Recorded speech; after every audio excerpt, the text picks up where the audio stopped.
Good morning. Today we'll see about a topic called Introduction to the Course Programming for Problem Solving.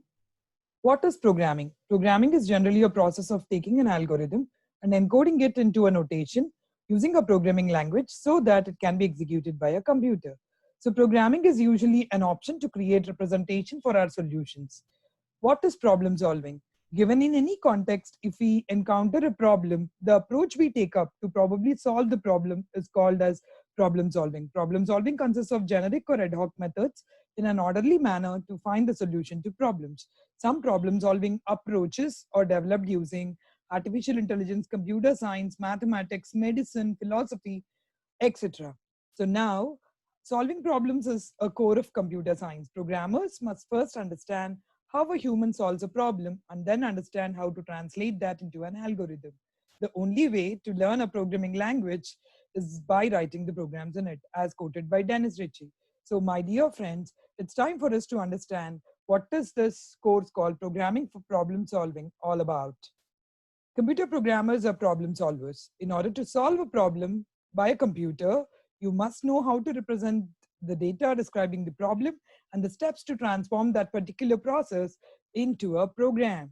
So why is it so important? It's so important because it's a meta skill. Problem solving is almost unanimously the important skill that every employer looks in. So demonstration of computational thinking, ability to break down larger problems into small problems and providing a solution is what people look at us. So the best way is to have a framework and practice it. So how is problem solving done, or how do you approach problem solving? In other words, here we are trying to learn about problem solving steps. In total, 10 steps are available to understand how does our approach for problem solving be like. So the approach is understand the problem, outline the solution, develop an algorithm, choose the best one, convert it into a program, compile the program, debug the code, run the program for results, and validate the output and document the process. So these are the 10 steps when one follow to get a solution to a problem in a perfect way. So let us go ahead and learn in detail about what does all this mean. Okay, let's take an example. We are given a problem and we are asked to solve it. Many a times the problems that we are given may not be the old ones that we have already seen, or may not be the ones for which an answer is already known. Many a times any real world issue needs to be thought of, needs to be understood, and then needs to be planned and to get executed to probably get the result. So therefore, in any kind of problem solving, the first and the foremost step is always understanding the problem. What does understanding do to us? How do we understand a problem? Given a problem statement, by reading it more than 2 times or 3 times, depending upon the complexity of the statement, gives us an idea about what is the input available, what do we do, what is it similar to, am I available with any input, what kind of method should I apply, what is the answer expected. All this can be simply understood by just understanding the problem. Then, after understanding the problem by just reading it more than once or twice, we will realize that some concept might work to get a solution. So therefore, the next step, step 2, is outline the solution. Once when you have understood the problem, outline a vague solution and then develop an algorithm for it as step 3. So once you are aware of one or the other method might work in providing a right solution to a problem, it's time for us to write down a step-by-step process of that particular method which we thought upon. So then goes to the step 4. It is always implied that many a times you might not have just one answer for a given problem or one approach. A problem might have more than one approaches. That means you might get more than one algorithm to be a possible answer for a particular problem. So it's time for us to choose the best algorithm and then move ahead to analyze what is best in the given context, because always an approach that best suits the context is the one that is usually picked upon. So therefore, any algorithm is analyzed based on its time and space complexities. So then, after you are ready with the best fitted algorithm, it's time to convert it to a program, because we are thinking about programming for problem solving. I got to solve a problem, so therefore I need to convert it into a program. So choose the appropriate programming language and convert your algorithm into a program. Now, the program is in a high-level language which is not understood by the machine. So the step 5 is to compile the program and convert it into object code. But compiling does not get you all the answers that you need. At times, the programs that we write might have some bugs. So therefore, it's time to remove the bugs. The process of identifying, removing bugs is known as debugging.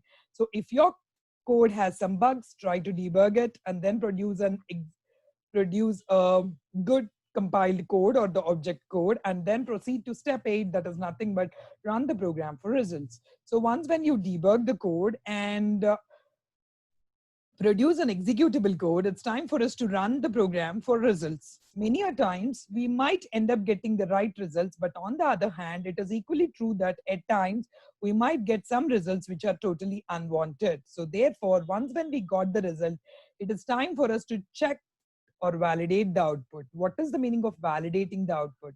My dear friends, many times we do a problem, we apply some formula and get the answer. But most of the times the answer might be the answer that we desired or might not be the answer that is desired. So therefore, validating is a process of ensuring that the problem has the right answer which is thought upon or which is expected to get. So that's called as validating the output. And finally, after all this process is done, ensuring that we got the right results that is expected, it's time for us to document the process. So what does documentation of the process mean? Documentation of a process is putting up all the things together in a single place on a piece of paper or on a document to ensure that it helps us for future maintenance. It helps us to give this as an input to maintain the particular project, etc. So documentation generally plays a reliable part in maintenance of software in real time.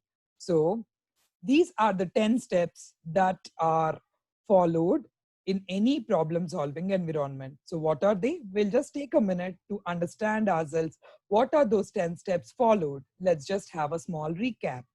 Understand the problem by reading it more than 2 or 3 times. Outline a solution, that means develop a vague answer. That one, you put it into an algorithm. You might have more than one algorithms coming into picture. So choose the best one is the 4th step. 5th step is use a programming language and convert it into a program. 6th step is to debug the code in case if there are any errors. 6th step is to run the program for results. 7th step is to validate the results. After that, you got to ensure that all the results are documented. So this is a step-by-step process followed by all of us to get to the job called problem solving. On that note, thank you.